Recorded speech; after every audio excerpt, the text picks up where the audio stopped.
Hello viewers, welcome to our channel. నేను మీ చరణ్ పరిమి. పవన్ కళ్యాణ్ ఏపీలో సంచలనం సృష్టించబోతున్నాడా? కొత్తగా ఒక పథకం తీసుకురాబోతున్నాడు. దీంతో ఆయన నిజంగానే సంచలనం అయితే సృష్టించబోతున్నాడు. ఎందుకంటే పవన్ కళ్యాణ్ డిప్యూటీ సీఎం అయిన తర్వాత ఆయన దగ్గర ఉన్న శాఖలతోటి ఆయన ప్రతి శాఖకి సంబంధించిన సదస్సులు నిర్వహించి కొత్త ఇన్నోవేటివ్ ప్రోగ్రామ్స్ అయితే తీసుకొచ్చాడు. మొన్నటిదాకా దాదాపు 13,000 పైచీలకు గ్రామ పంచాయతీల్లో ఆయన గ్రామ సభలు అని చెప్పేసి ఒకేసారి నిర్వహించడం జరిగింది. సో ఇంత భారీ స్థాయిలో చేసి సక్సెస్ అందుకున్న తర్వాత పవన్ కళ్యాణ్ని కేంద్ర ప్రభుత్వం కూడా అప్రిషియేట్ చేసింది. అయితే దాని తర్వాత ఇప్పుడు మరొక చర్యకు ఆయన పవన్ కళ్యాణ్ తీసుకోబోతున్నారు. సో ఇది కూడా సినిమా ఇండస్ట్రీకి సంబంధించి అయ్యేసరికి కాస్త ఆసక్తికరంగా మారింది. అది కూడా సినిమా వాళ్ళకి ఆయన ఆల్రెడీ ఒక అనౌన్స్మెంట్ అయితే ఇచ్చారు. సో ఇంటర్నల్గా, బయటికి ఇంకా అఫీషియల్గా ఇవ్వలేదు కానీ ఇంటర్నల్గా అయితే ఒకటి ఇచ్చారు. సో అదేంటంటే ఏపీలో షూటింగ్లు చేయాలనుకున్న వాళ్ళు వచ్చి చేయొచ్చు, సో మీకు కావాల్సిన సదుపాయాలు ఏర్పాటు చేస్తాము, అలాగే రాయితీలు ఇస్తాము అని చెప్పేసి ఆయన దగ్గరికి ఎవరైతే ప్రొడ్యూసర్స్ వెళ్ళారో వీళ్ళందరికీ ఇంటర్నల్గా చెప్పడం జరిగింది. సో దీన్ని అఫీషియల్గా చేయడానికి కొన్ని ప్రణాళికలు అయితే రచిస్తూ ఉన్నారు. ఈ గ్యాప్లో మరొక విషయం కూడా పవన్ కళ్యాణ్ గారు చేయబోతున్నారు.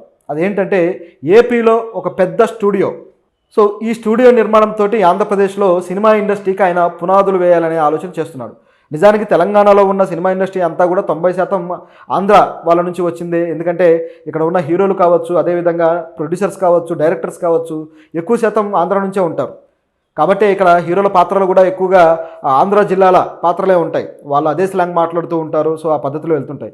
గత కొద్ది కాలంగా ఒక 7-8 ఏళ్లలో ఒక మార్పు అయితే వచ్చి తెలంగాణ స్లాంగ్ను కూడా హీరోలకు పెట్టడాలు, తెలంగాణ సంస్కృతిని కూడా సినిమాలో భాగం చేయడాలు, ఈ విధంగా చేస్తూ కొన్ని మంచి సినిమాలు అయితే వచ్చాయి. అయితే తెలంగాణ రీజన్ నుంచి ఉన్న డైరెక్టర్లు ఇంత అద్భుతంగా వీటిని చేస్తూ వచ్చారు. వాటిని చివరికి ఆంధ్ర డైరెక్టర్లు కూడా అందుకోవాల్సి వచ్చింది. అంటే ఇది ఆంధ్ర తెలంగాణ అని ప్రాంతీయ విభేదం గురించి కాదు, కానీ అంటే ఒక ప్రాంత సంస్కృతి అనేది మిగతా ప్రాంతం వాళ్ళకు కూడా నచ్చడము, వాళ్ళ భాషని, ఆ యాసని దాన్ని ఆస్వాదించడం అనేది చాలా లేటుగా ఇప్పటికి జరిగిందనమాట. ఎప్పటి నుంచో దీని మీద ఒక వివక్ష చూపుతున్నారు అనే ఒక విమర్శ వచ్చింది. కానీ ఇప్పటికీ ఆ వివక్ష పోయి కాస్త ఒకరినొకరు అర్థం చేసుకోవడము, రెండు సంస్కృతుల మధ్య ఒక సహృద్భావం ఏర్పడడం ఇప్పటికీ జరుగుతుంది. సో అయితే ఇక్కడ ఉన్న సినిమా ఇండస్ట్రీ ఇక తెలంగాణకు మాత్రమే, తెలంగాణ ప్రాంత కళాకారులు కావచ్చు, వీళ్ళకు మాత్రమే పరిమితమైనట్టుగా కనిపిస్తూ ఉంది. కాబట్టి ఏపీలో దీని ప్రాధాన్యత ఏమీ లేదు. ఏపీలో షూటింగ్లు కావచ్చు, లేకపోతే ఇండస్ట్రీ నుంచి వచ్చే ఆ పన్నులు కావచ్చు, ఇటువంటివి ఏమీ లేకుండా పోవడం అనేది ఏపీ ప్రభుత్వానికి ఒక అట్రాక్షన్ తగినట్టు అయింది. అంటే ఇది పెద్ద ఆదాయ మార్గమేం కాదు, పెద్ద పన్నులేమి వచ్చేవి దీనివల్ల. సో కేవలం ఇది ఒక ఇండస్ట్రీగా చెప్పుకుంటూ ఉన్న ఇది ఒక అసంఘటిత ఇండస్ట్రీనే. ఇది కూడా ఒక వ్యవసాయం లాగా, లేకపోతే ఒక భవన నిర్మాణ కార్మికుల ఇండస్ట్రీ లాగా ఇది కూడా ఒక అసంఘటిత ఇండస్ట్రీ.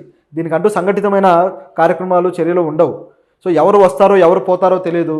ఎన్ని రోజులు ఎవరు ఉపాధి కల్పించుకోగలుగుతారో, ఎవరు ఉపాధి కోల్పోయి ఇంటికి వెళ్ళిపోతారో చెప్పలేం. సో ఇటువంటి అసంఘటిత రంగంలో ఒక సంఘటిత తత్వాన్ని ఏర్పాటు చేయడానికి, ఒక ఎంప్లాయ్మెంట్ సెక్యూరిటీ కూడా ఏర్పాటు చేయడానికి రకరకాల ప్రయత్నాలు చేస్తూ వచ్చారు గతంలో సినీ పెద్దలు.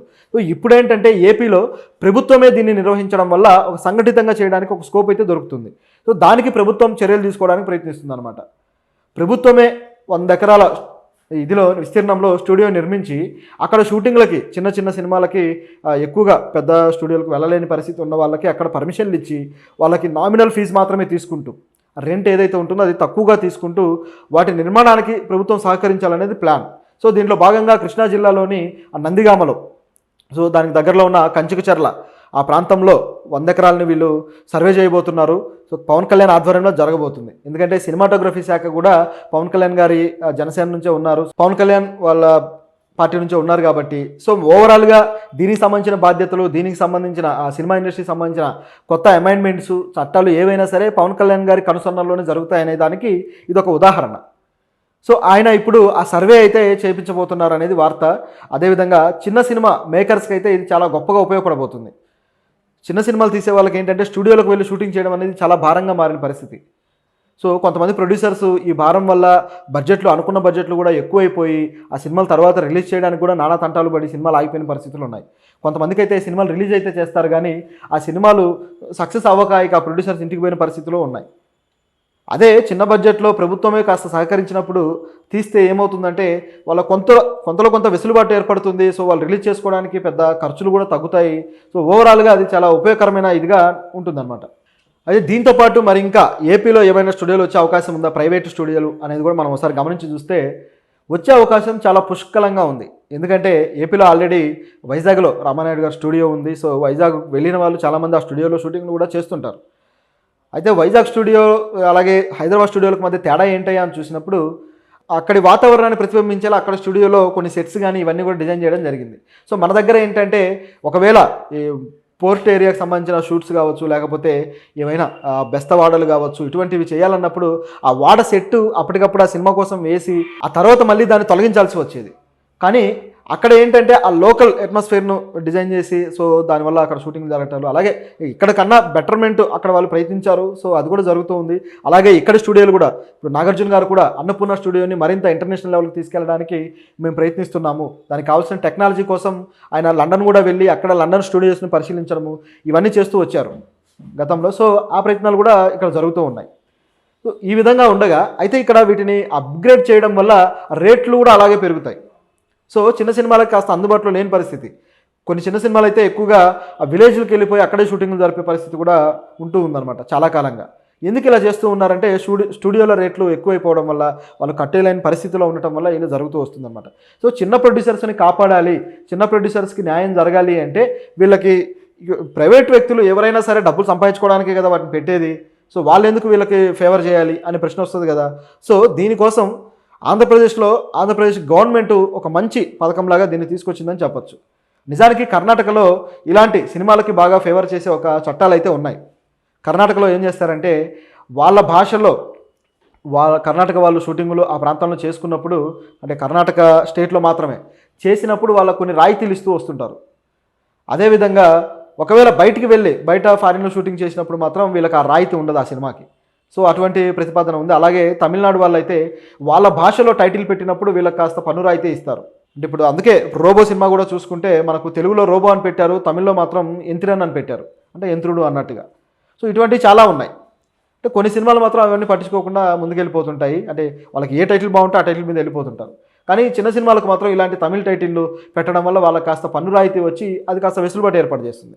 అదేవిధంగా ఈ తెలుగుదేశం పార్టీ తెలుగు భాష, తెలుగువాడి గౌరవము, తెలుగువాడి ఆత్మగౌరవాన్ని నిలపడానికి వచ్చిన పార్టీ కాబట్టి వీళ్ళు కూడా ఇలాంటి స్టాండ్ అవుట్ తీసుకుంటే బాగుంటుంది.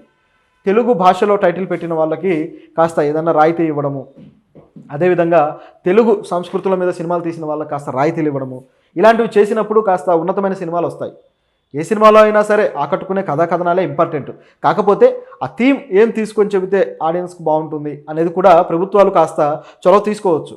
అంటే వీళ్ళు ఇలాంటి వెసులుబాటు ఇవ్వడం అనేది ప్రభుత్వాలకు కూడా మంచి పేరు తీసుకొస్తుంది. ఎందుకంటే ఇప్పుడు ఆంధ్రప్రదేశ్లో చాలా పర్యాటక స్థలాలు ఉన్నాయి. సో, ఆ పర్యాటక స్థలాలన్నీ కూడా అభివృద్ధి చెందాలి, అలాగే ఆ పర్యాటక స్థలాలకు పర్యాటకులు రావాలి అంటే కూడా, అంటే ఇంటర్నేషనల్ పర్యాటకులు కాకపోయినా నేషనల్ లెవెల్ అలాగే స్టేట్ లెవెల్లో పర్యాటకులు అయినా సరే వీళ్ళు రావాలి అంటే, సో, ఇక్కడ రీజనల్ పర్యాటకులను ఆకట్టుకోవడానికి అక్కడ ఏవో ఒక యాక్టివిటీస్ జరగాలి కదా, ఆ ప్రాంతాలను అభివృద్ధి చేయాలి కదా. సో, అవి షూటింగ్లకు కూడా ఉపయోగపడే అవకాశం ఉంటుంది కదా. సో, కాబట్టి షూటింగ్లకు ఆ రాయితీ ఇచ్చి ఆ పర్యాటక స్థలాల్లో షూటింగ్లు చేయడానికి కానీ ఇలాంటి వాటికి వెసులుబాటు ఇవ్వచ్చు. అంటే కొన్ని చారిత్రక స్థలాలు ఉంటాయి, వాటికి కాదు.